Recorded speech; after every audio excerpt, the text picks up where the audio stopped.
In imagination, there is no limitation. In reality, it is our greatest enemy.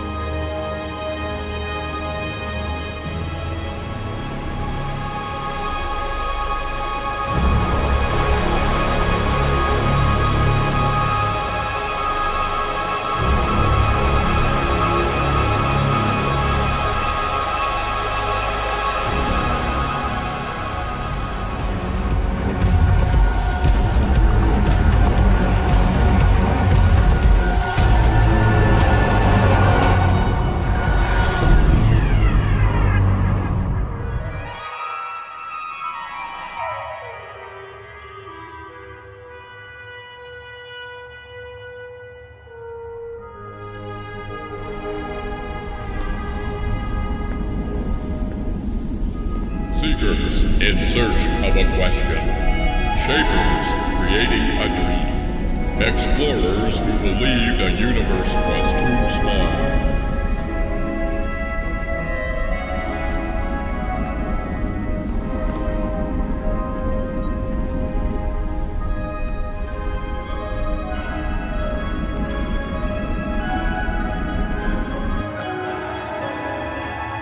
It is certainly an interesting time for Star Trek fans.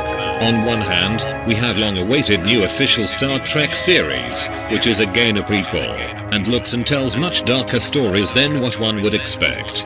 And on the other hand, we have the Orville by Seth MacFarlane, with much lighter and very Star Trek-ish tone and stories. Then we have movies that are going in completely different direction. There is a popular Star Trek VR game out there, and of course, Star Trek Online. 7 years in the running.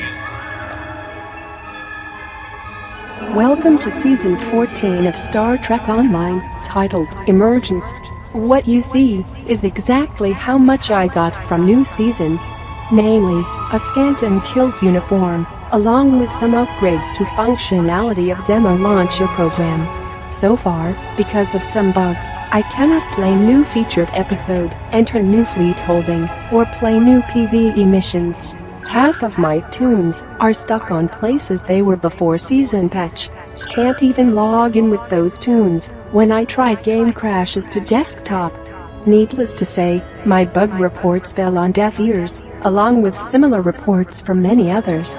Developer support concerning some major game-breaking bugs can sometimes be abysmal. So I play Star Trek Online like I'm directing a silent movie. These days, when Star Trek franchise is going places no Star Trek has gone before, we might add silent Star Trek MMO game to that variety. In my last Star Trek Online video, which was almost a year ago, some people said that the way I made it makes it look and feel way better than it actually feels like. In course of this video you will see some montages that may not directly reflect the individual in-game experience, but rather things you can see if you look for them or make them. And it has its purpose. The major thing that bothered me over the years was how clunky and half-assed some parts of the game look and feel like, and on the contrast, how much potential it could have with just a bit more care and effort. Namely, this is the case of developer effort going into places to make more and more things to sell, instead of making quality items, ships, maps and missions. For example, how many unnecessary weapons variations there are in game. How many similar ships, with half-assed or generic interior. how many planets you can't visit, how many missions with silent repeating of scan, shoot, mechanics, without any challenge, feeling her suspense, how many empty PvE queues, how long since the scoreboard in PvP is not fixed. They have, sort of, started going the right way with Lucari's story arc. In episodes Echoes of Light, Survivor, Brushfire, Mirrors and Smoke, those in episodes had hint at what can be achieved with 5% more effort and idea, and then they just dropped it all off with Beyond the Nexus, which is another super generic episode, and with shoehorning of Zinkethi across entire arc. It's a shame, really.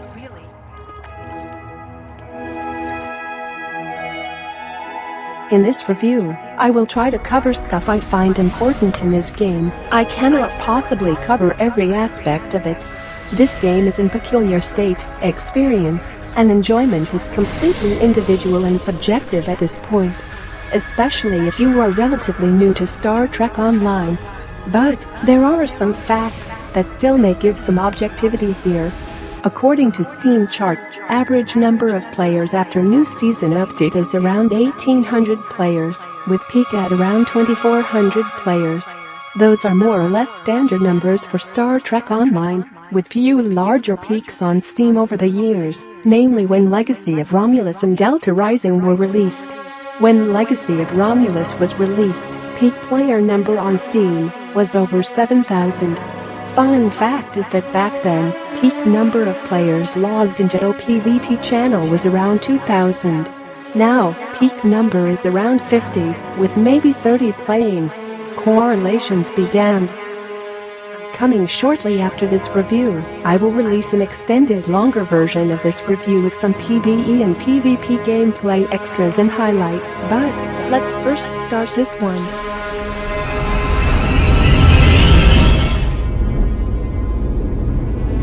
And when Alexander saw the breadth of his domain, he wept, for there were no more worlds to conquer.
It isn't uncommon, you know. It's easier than you think to get lost in the vastness of space, even for a captain. There's only yourself, your ship, your crew. These are the ways of the Starship Enterprise.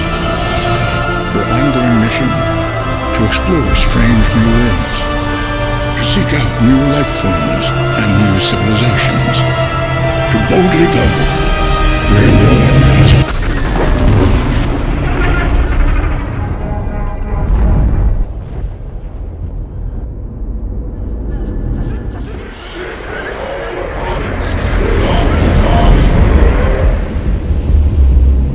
As we've come to understand, there is no such thing as the unknown. Only the temporarily hidden.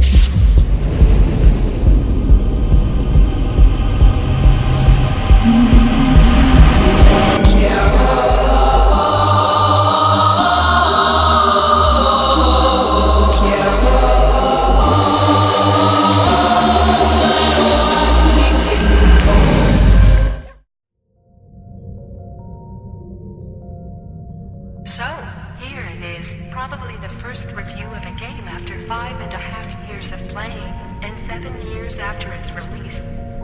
But, let's start from the beginning. As a huge Star Trek fan, the first time I started playing, I was blown away by sheer possibility and potential a modern Star Trek MMO game could have. Potential to visit some iconic planets depicted in its universe.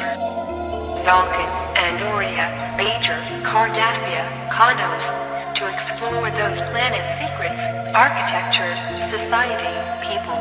As it turned out, only a handful of those major planets you could actually visit, and what you would get are very small empty places devoid of any feeling, quests, mystery, or even its people.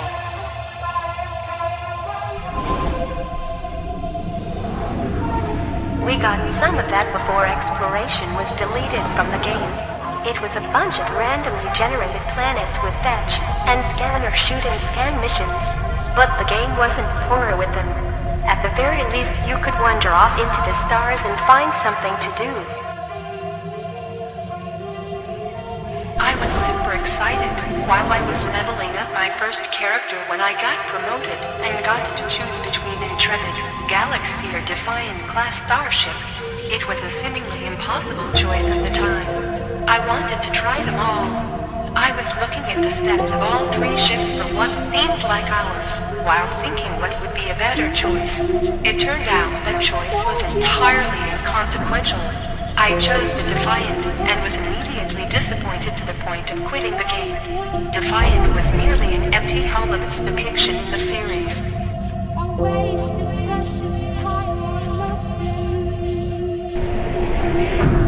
The story. After the first fully subjective feeling of excitement and first few episodes to explore strange new worlds, or fight glorious battles or solve mysteries, I quickly realized that developers chose to replace "it's not the destination, it's the journey what matters" to complete opposite.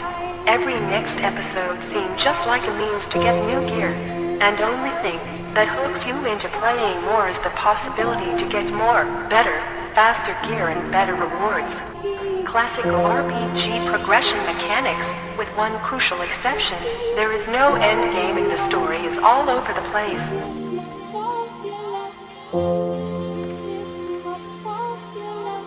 First thing that was jarringly wrong and extremely limiting to me, and a very bad choice overall, was classification of starships or tying them to classes of captains. Same ship somehow loses some essential technical possibilities when you change captain class. And while I understand that Cryptic tried to emulate ship's behavior, if a science officer is in captain's seat instead of a trained tactical officer, that whole mechanic is executed poorly.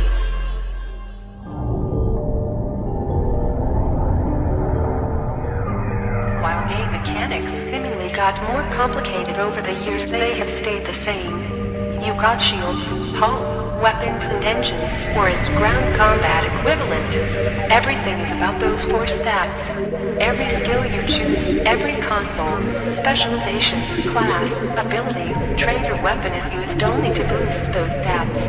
It seems way more complicated than that, with various resists, dots, procs, etc., but in its core, you defeat an enemy when your weapons or abilities drop or pierce an enemy's shields and bring its hull to 0. 95% of that is done before you even engage the enemy. In combat, you just play your setup out. Only thing that makes a difference in combat is timing of activation of skills, and to a minor degree flying, or 2D positioning. Flying and targeting is my major gripe here. You can't target and destroy critical parts of the ship. Flying is in 2D space with no benefits of Z-axis positioning, and the ship model could basically be any 2D shape with 4 sides. You get your front and aft weapons and abilities with its firing arcs, and that's it. Cryptic could have done so much more here with targeting and positioning even in this 2.5D engine. It would be that much more challenging and engaging to play. Each new ship would be a new challenge to master.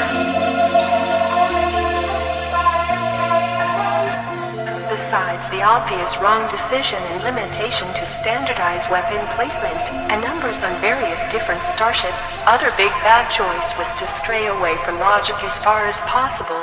Namely, every ship should have had dedicated torpedo slots in front, sides and aft. Every ship should have had its dedicated special unswitchable weapon that would be stronger than anything you put in weapon slots. They have tried to do that with special consoles, and on some ships with frontal locked slot.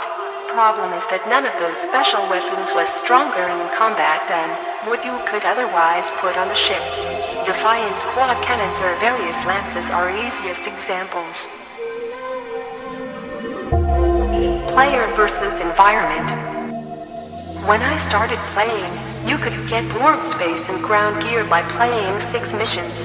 Depending on the difficulty, you would get Mark 10, 11 or 12 quality, and it was not certain you would get them. Missions were hard to play in random groups back then. Failure was easy. Team needed to know what and when they are to do something. With the introduction of reputation system, they have removed the challenge and introduced grinding without challenge. Basically, developers have introduced secured and instant gratification. By doing that, they have made those missions in the game boring. No failures, no challenges, just pure RPG grinding. What little challenge there was in form of no-win scenario mission, they have removed, even that because it was too hard for all players to win. What happened next was logical and natural. Players formed private channels and set challenge goals for themselves in the form of DPS race. Developers played along, and every new paid ship, lockbox, or gear was aimed to fuel the DPS race. Channels that were formed as a means to train and master hard missions were transformed to DPS leagues. And then, earlier this year, developers made huge change in balancing that drove even those core players away. You cannot remove the challenge, reward, failure system from the game. It is what makes the game worth playing.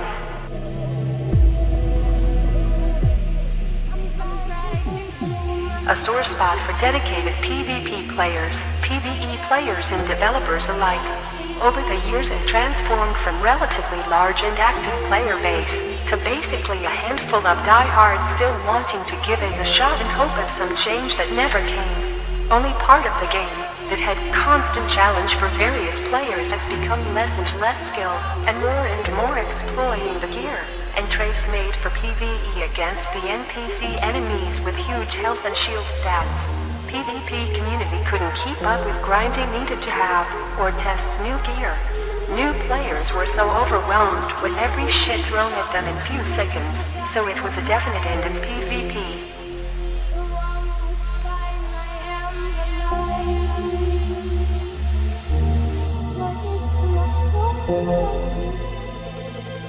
I imagine for most players, first social contact in-game was through fleet system. Building fleet starbase with in-game friends was a challenge when I started. It took many expensive and rare resources, joined missions, and it was fun. Now, new fleet expansions are dumbed down to filling commonly obtained items and currency. No fleet teamwork or communication is needed.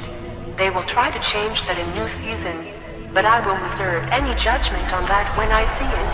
4, 3, 2...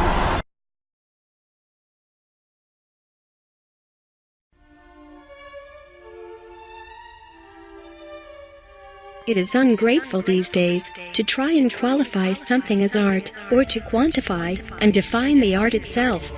It is a broader and broader term. The more people produce art, and it has always been subject to either elite or popular recognition. It is even more ungrateful to talk about art when you talk about video games. But these days, when video games are recognized art form, I must at least touch on the subject. In terms of video games, art consists of visuals, sound, story, map ingenuity and general atmosphere, which consists of quality of gameplay, game systems, user interface and general developer video game craftsmanship. So, how does Star Trek Online fare in those departments? In one word, it is inconsistent. at best. In more words, visuals are mostly all over the place with few bright spots, great setups, and much more average or below average looking maps and assets. See New Romulus for example. Graphics and design there are best that STO can offer. Same can be said about episodes Midnight, Temporal Front, Survivor, Mirrors and Smoke, Echoes of Light and Brushfire. Things go downhill further you go through earlier episodes. Maps seem too small or too vast with repeating assets. Most maps seem unfinished, restrictive, and small. Starfleet Academy is the biggest offender here by far. But, at least visuals and design are improving as time goes by. Same can't be said about visuals and combat, which is, simply put, a chaotic clusterfuck with overly intrusive and overused effects that mostly even cover entire screen. Combined with heavy UI, it is very visually busy and hardware taxing.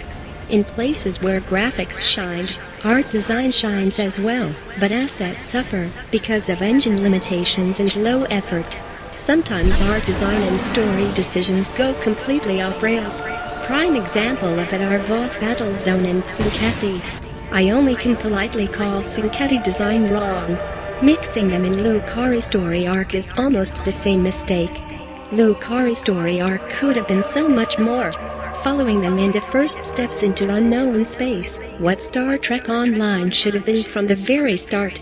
I had so much hope after Lucari introduction, and it just went wrong with awful inclusion of Tsinketi and their disastrous battle zone. Latest episode, Beyond the Nexus, also doesn't inspire hope for the future episodes. I played much better Foundry missions. Sound is, on the other hand, at least consistent and unintrusive. Sound effects and ambient sound are very good. I don't care much about playing with music on because of repeating, but music is good. What I always hated the most in STO though, are extremely low-effort cutscenes with glitches, camera skips and missing or unsynced sound. Just awful. Also your own characters missing the voice, even a customizable synthetic one is so immersion-breaking, and it could have been done. Animations are just wooden, simple and very few and very low effort. User interface is okay after you get used to it, and the ability to remove it all, or parts of it is very good. Best marks by far, get the possibility to record and play demo files everywhere, and the ability to create your own, and play Foundry missions from others. These two things are greatest, what Star Trek Online can offer, but also suffer from low choice of assets, lack of animations, cutscenes and voiceovers. Overall, if Cryptic did put just 5% effort in these things I mentioned, of what they did in promotion and creation of lockboxes, reputation systems and some other systems to drive the game economy, Star Trek Online would be much different game.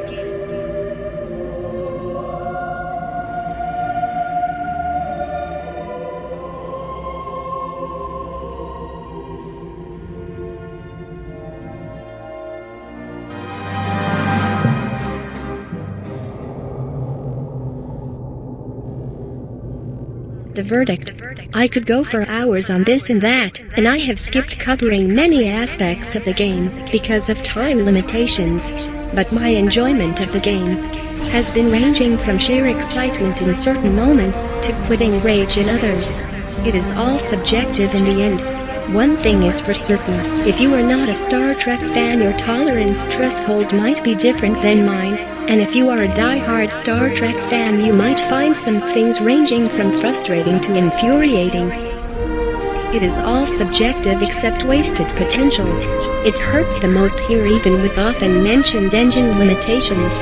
There are some good story missions, some good PvE missions, well all had some great moments, highlights, but the magic is over as soon as you realize that whatever you do is aimed at getting new gear to pump some stat to defeat an enemy that has more HP. Core gameplay is never addressed by developers, they just keep adding new layers of effects on top of very simply designed game systems. It is a shame that developers skipped few steps while trying to earn a quick buck with new paid ships, costumes and gear, that they have forgot how important is the game factor in a video game. It feels like Star Trek Online was more of a storefront to sell Star Trek-themed virtual merchandise for them than anything else.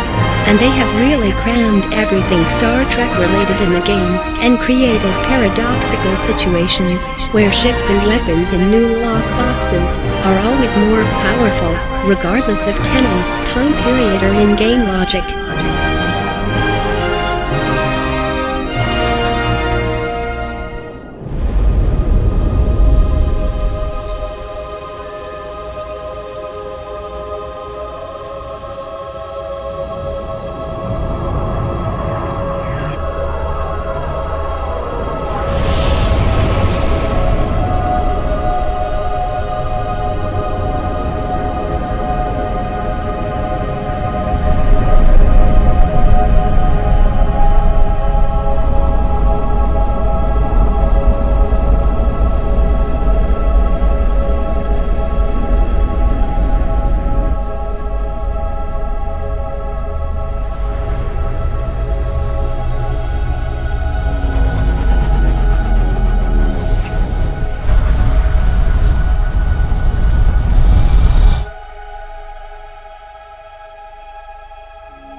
Out of all Tier 6, we have struck a magnetic mine. We have lost all power. Our hull is penetrated and we have sustained many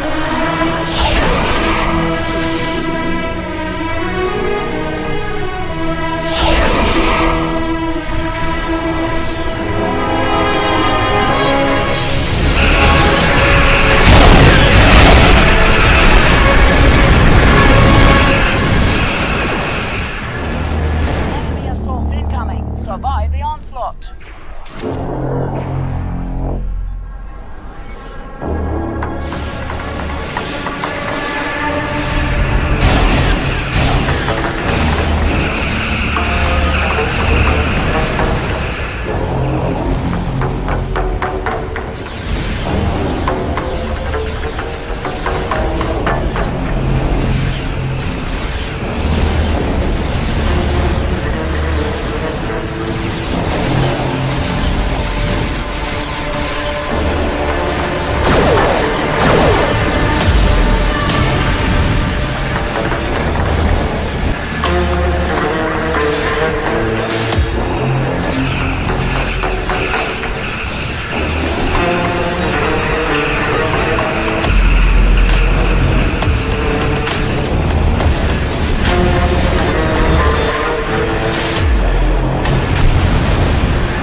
seen things you people wouldn't believe.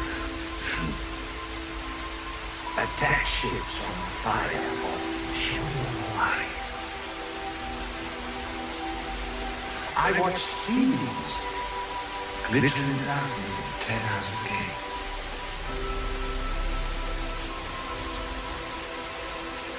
All those moments we lost in time,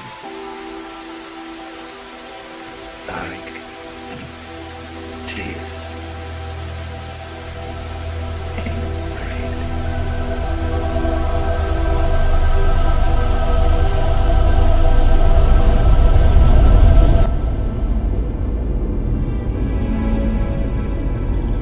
After time, you may find that having is not so pleasing a thing after all as wanting. It is not wanting, but it is often true.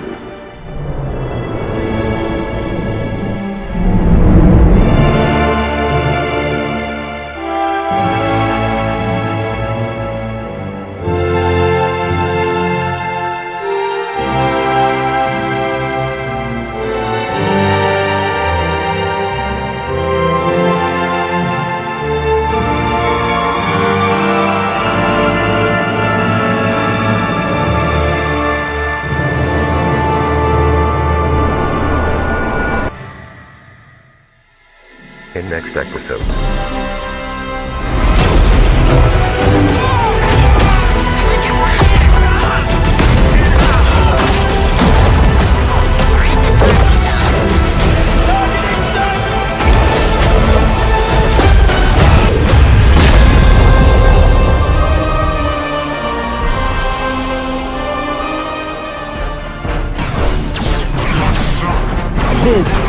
Home, chop my wash, took me in tightness, come on. Lord Lidge la big ball by Willie Pooh. Took me much, tight moment, careless. What come clean was that? King of Map, judge.